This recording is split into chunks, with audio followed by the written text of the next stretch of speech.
Hello everyone, welcome to my channel. In this video, I'm going to unbox this 1000 watt solar light auto-sensing outdoor or indoor floodlight with remote control that I bought on Lazada. This is a great product for anyone who wants to have a bright and reliable light source for their home, especially if they often have brownouts or want to save energy. I ordered the light online from Lazada and it arrived in just few days. The package was well packed and it included everything I needed.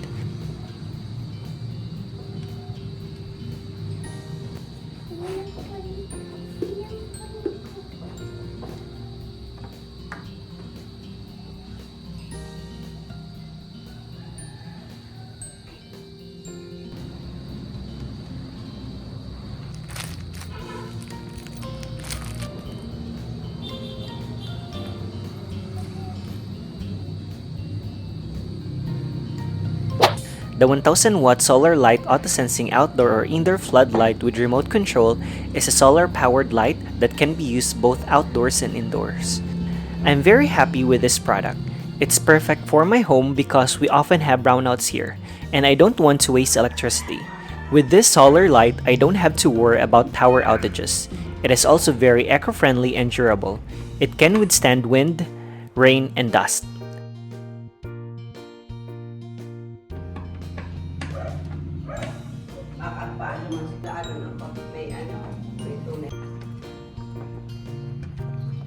The solar panel also has a bracket that you can adjust to face the sun for optimal charging. It has a large solar panel that can absorb sunlight and convert it into electricity.